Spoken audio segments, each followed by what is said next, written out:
პიაჟეს თეორია ამტკიცებს, რომ ყველა ადამიანი კოგნიტური განვითარების 4 ეტაპს გადის. პირველია სენსომოტორული ეტაპი, მეორე წინარეოპერაციული ეტაპი, მესამე კონკრეტული ოპერაციების ეტაპი და ბოლოს ფორმალური ოპერაციების ეტაპი. მხოლოდ მას შემდეგ, რაც ჩამოთვლილ 4-ვე ეტაპს დავხურავთ, შევძლებთ ადამიანის ინტელექტუალურობის სრულ პოტენციალს მივახციოთ. სენსომოტორული ეტაპი დაბადებიდან 2 წლის ასკამდე მიმდინარეობს. განვითარების ამ ეტაპზე ჩვენი წინსვლა ჩვენსავე გამოცდილებებს ეფუძნება და საჭიროა 5-ვე მგრძნობელობითი ორგანო გამოვიყენოთ. ჩვენს ტვინს სურს დაინახოს, მოისმინოს, გასინჯოს, სიყნოსოს და შეეხოს იმდენ რამეს, რამდენიც შეუძლია. თავიდან მარტივი რეფლექსებით ვიწყებთ და მალევე პირველი ჩვევები გვიყალიბდება. 4 თვის ასაკიდან იმ საგნების არსი გვესმის, რომელიც ჩვენს სხეულს არ მიეკუთვნება და ასაკის მატებასთან ერთად რაღაცეების მიზანმიმართულად კეთებას ვსწავლობთ. ამ დროს უმთავრესია მუშა მეხსიერების განვითარება, რასაც პიაჟე ჩვენს მიერ საგნების მუდმივობის გააზრებას უწოდებს. მანამდე დედას შეუძლია გამოაჩინოს და დაგვიმალოს სათამაშო დათუნია, ჩვენ კი გვეგონება, რომ ის გაქრა. მოგვიანებით უკვე გვესმის, რომ საგნები განაგრძობენ არსებობას მაშინაც კი, როცა მათ ვერ ვხედავთ. ჩვენ ყველაფრის მიმართ გვიჩნდება ინტერესი. გსურს ყვავილები დავყნოსოთ, გავსინჯოთ საკვები, მოусმინოთ ხმებს და ვესაუბროთ უცნობებს. უფრო მეტის შესაცნობად ჩვენ მოძრაობთ.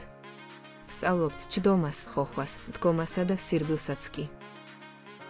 გაზრდილი ფიზიკური აქტივობა კი თავისთავად ხელს უწყობს კოგნიტურ განვითარებასაც. თუმცაღა, ჩვენ ეგოცენტრულები ვართ, რაც იმას ნიშნავს, რომ სამყაროს ჯერ მხოლოდ საკუთარი პერსპექტივიდან ვუყურებთ. წინარეოპერაციული ეტაპი 2-დან 7 წლის ასაკამდე გრძელდება. ჩვენი აზროვნება ძირითადად ხარისხდება როგორც სიმბოლური ფუნქციები და ინსტინქტური ფიქრები. ჩვენ მდიდარი წარმოსახვა გვაქვს და გვწამს, რომ საგნები ცოცხლები არიან. რადგანაც ჯერ სპეციფიკურ კოგნიტურ ოპერაციებს თავს ვერ ვართმევთ, პიაჟი ამ ეტაპს წინაოპერაციულს უწოდებს. ჩვენ ვსწავლობთ საუბარს, გვესმის სიტყვები, სურათები, მანერები და ეს ყოველივე ჩვენთვის რაღაცის სიმბოლოს წარმოადგენს. როცა ოჯახს ვხატავთ, თითოეულ წევრს დაზუსტებით ვერ ავსახავთ, თუმცა მათ სიმბოლოებს ვქმნით.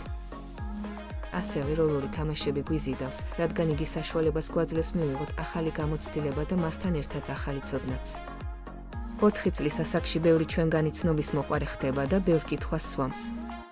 გსურს ყველაფერი ვიცოდეთ. შეგვიძლია ამას პრიმიტიული მსჯელობა ვუწოდოთ.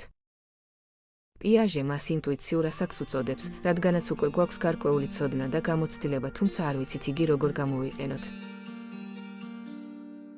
ჩვენი აზროვნება ამ ასაკშიც ჯერ ისევ ეგოცენტრულია.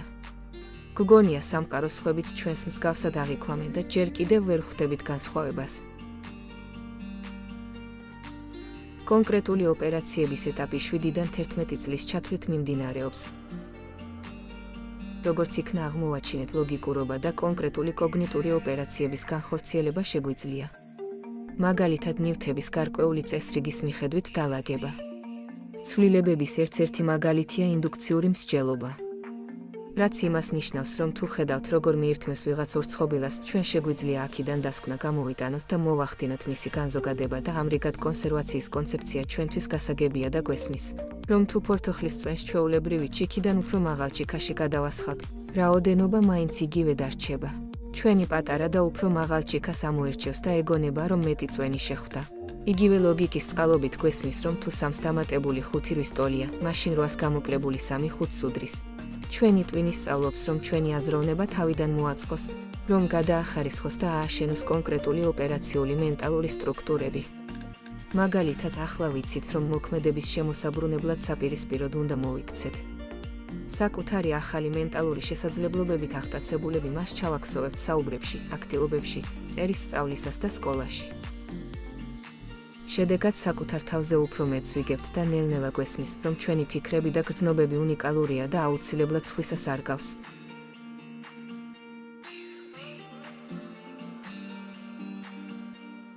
ფორმალური ოპერაციების ეტაპი 12 წლის ასაკში იწყება. თინეიჯერად გახდომასთან ერთად ფორმალურად ოპერაციულებიც ვხდებით.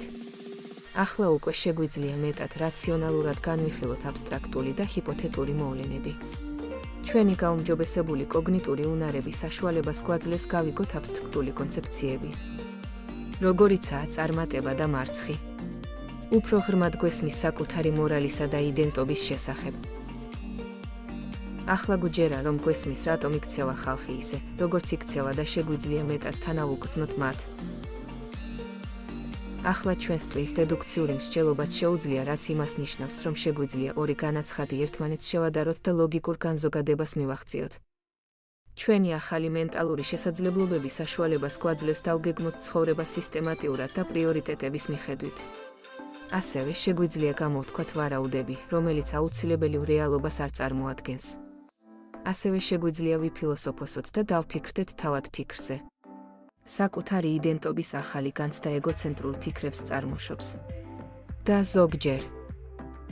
და ზოგჯერ გვაფიქრებინებს ხალხზე, ვინც ვითომ და გამუდმებით დაგვყურებს. პიაჟეს მთელი ცხოვრების განმავლობაში სწავლის სჯეროდა, თუმცა მიიჩნევოდა, რომ შემეცნების მეოთხე, ფორმალური ოპერაციების ეტაპი ჩვენი განვითარების სულ ბოლო ეტაპია. ჟან პიაჟე თავდაპირველად ცხოველებით იყო დაინტერესებული და თავისი პირველი მეცნიერული ნაშრომი ალბინოსის ციყვების შესახებ 1907 წელს დაწერა, როდესაც ჯერ მხოლოდ 11 წლის იყო. 1920 წელს სტანდარტიზებული ინტელექტის ტესტით შეუდგა მუშაობას. იგი მიხვდა, რომ პატარა ბავშვები გამუდმებით უშვებენ შეცდომებს, რომლებიც უფროსი ბავშვების შეცდომებს არ ჰგავს. მან დაასკვნა, რომ ისინი განსხვავებულად ფიქრობენ და მთელი შემდგომი თავისი ცხოვრება ამ საკითხის უკეთ შესწავლას დაუთმო. ვიდეო თარგმნა ლიზი მეუდოიანმა და გახმოვანებულია Microsoft-ის ამეტყველების მიერ.